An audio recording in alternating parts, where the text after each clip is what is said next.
ഇന്നത്തെ സ്പെഷ്യൽ മറ്റൊന്നുമല്ല, കേരള സ്റ്റൈൽ പൊറോട്ടയാണ്. നല്ല ലെയറുകളോടുകൂടി എങ്ങനെ ഒരു പൊറോട്ട നന്നായി ചെയ്തെടുക്കാം എന്നുള്ളതാണ് ഇന്നത്തെ വീഡിയോ. അപ്പോൾ അതിനായി ആദ്യം തന്നെ ഒരു പാത്രം എടുത്തിട്ടുണ്ട്. ഇതിലേക്ക് 2 മുട്ടയാണ് ചേർത്ത് കൊടുക്കുന്നത്. മുട്ട ചേർത്ത് കൊടുത്ത ശേഷം ഇതിലേക്ക് 3 സ്പൂൺ പഞ്ചസാര കൂടെ ചേർത്ത് കൊടുക്കുന്നുണ്ട്. അതിനുശേഷം ഈ മുട്ടയും പഞ്ചസാരയും ചേർത്ത് നന്നായിട്ടൊന്ന് മിക്സ് ചെയ്തെടുക്കണം. ഇതൊന്ന് നന്നായി മിക്സ് ചെയ്തെടുക്കണം. പഞ്ചസാരയുടെ തരികളെല്ലാം ഒന്ന് അലിഞ്ഞു പോയ ശേഷം മാത്രം ഇതിലേക്ക് നമുക്ക് മൈദാമാവ് ആഡ് ചെയ്ത് കൊടുക്കാം. ഞാനിവിടെ 3/4 കിലോ മൈദാമാവാണ് എടുത്തിട്ടുള്ളത്. ഇത് കുറേശ്ശെയായി ഇതിലേക്ക് ചേർത്ത് ഒന്ന് മിക്സ് ചെയ്തെടുക്കുന്നുണ്ട്. അതിനുശേഷം ഇതിലേക്ക് ആവശ്യത്തിനുള്ള ഉപ്പ് കൂടെ ചേർത്ത് കൊടുക്കാം. ഉപ്പ് കൂടെ ചേർത്ത ശേഷം ഈ മുട്ടയുമായിട്ട് ഈ മാവ് നന്നായിട്ടൊന്ന് മിക്സ് ചെയ്തെടുക്കണം. മുട്ട നന്നായി മിക്സ് ചെയ്തെടുത്ത ശേഷം ഇതിലേക്ക് കുറേശ്ശെയായിട്ട് വെള്ളം ചേർത്ത് നമുക്ക് കുഴച്ചെടുക്കാവുന്നതാണ്. ഇത് കുഴിച്ചെടുക്കുമ്പോൾ കുറച്ച് സ്റ്റിക്കി ആയിട്ടായിരിക്കും കിട്ടുന്നത്. അത് കുഴപ്പമില്ല. ഈ മാവ് നന്നായിട്ടൊന്ന് കുഴച്ചെടുത്ത ശേഷം 2 മണിക്കൂർ സമയത്തേക്ക് ഒരു നനഞ്ഞ തുണി കൊണ്ടൊന്ന് മൂടി വയ്ക്കാം. 2 മണിക്കൂറിന് ശേഷം ഇതൊന്ന് എടുത്ത് നന്നായിട്ട് മയപ്പെടുത്തി എടുക്കേണ്ടതായിട്ടുണ്ട്. ഇനി ഇത് നന്നായിട്ട് കുഴച്ച് മയപ്പെടുത്തി എടുക്കണം. അതിനുവേണ്ടി ഇതൊന്ന് ഒരു കൗണ്ടർ ടോപ്പിലേക്ക് മാറ്റി കൊടുക്കുന്നുണ്ട്.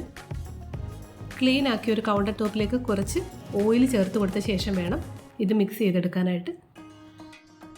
എത്ര നന്നായി മിക്സ് ചെയ്തെടുക്കുന്നോ അത്രയും നല്ല സോഫ്റ്റ് ആയിട്ടുള്ള പൊറോട്ട നമുക്ക് കിട്ടും.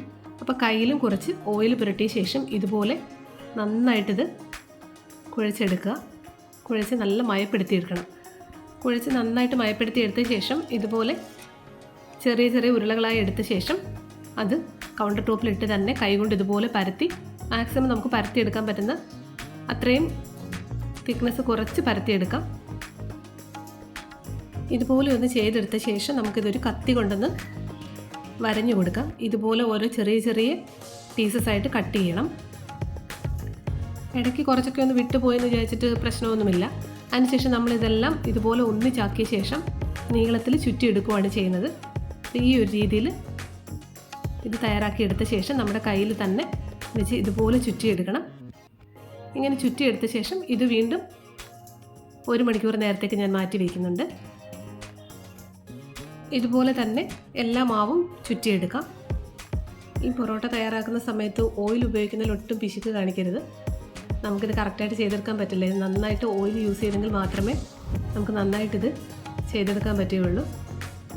വളരെ സിമ്പിളായിട്ട് തന്നെ നമുക്കിത് തയ്യാറാക്കിയെടുക്കാം. ഇതിലേക്ക് മുട്ടയൊക്കെ ചേർക്കുമ്പോൾ 2 മുട്ട ചേർക്കണമെന്ന് നിർബന്ധമൊന്നുമില്ല. 1 ആയാലും മതിയാകും. മുട്ട ചേർക്കാതെയും തയ്യാറാക്കാറുണ്ട്. പക്ഷെ മുട്ട ചേർത്ത് തയ്യാറാക്കുമ്പോൾ കുറച്ചും കൂടി ഒരു ടേസ്റ്റിയായിട്ട് തോന്നും. ഞാൻ എപ്പോഴും തയ്യാറാക്കാറുള്ളത് മുട്ട ചേർത്തിട്ട് തന്നെയാണ്. മുട്ട ചേർത്ത് തയ്യാറാക്കാൻ താല്പര്യമില്ലാത്തവർക്ക് അത് ഒഴിവാക്കിയും നമുക്ക് ഈ ഒരു രീതിയിൽ തന്നെ ഇത് തയ്യാറാക്കിയെടുക്കാം. ഇതെല്ലാം ഇനി 1 മണിക്കൂർ കൂടെ മാറ്റി വയ്ക്കുന്നുണ്ട്.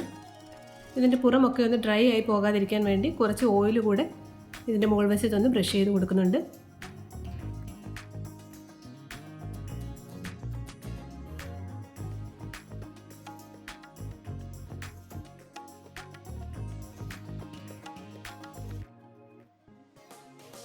ഇപ്പോൾ 1 മണിക്കൂർ കഴിഞ്ഞിട്ടുണ്ട്. ഇനി ഈ ക്ലോത്ത് ഒന്ന് മാറ്റി കൊടുക്കാം.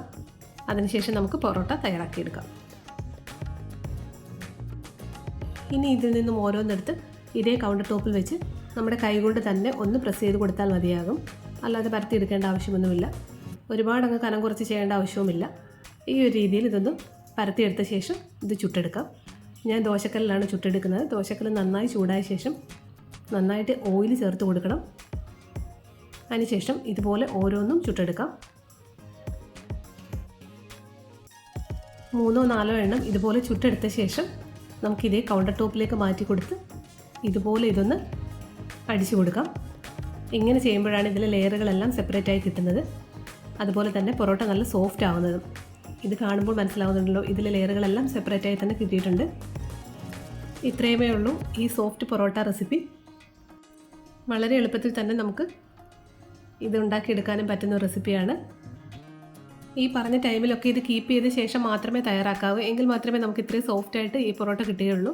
ഈ റെസിപ്പി നിങ്ങൾക്ക് ഇഷ്ടമായെങ്കിൽ ചാനൽ സബ്സ്ക്രൈബ് ചെയ്യാനും ഷെയർ ചെയ്യാനും ലൈക്ക് ചെയ്യാനും മറക്കരുത്. അപ്പോൾ മറ്റൊരു റെസിപ്പിയുമായി വീണ്ടും കാണാം. താങ്ക്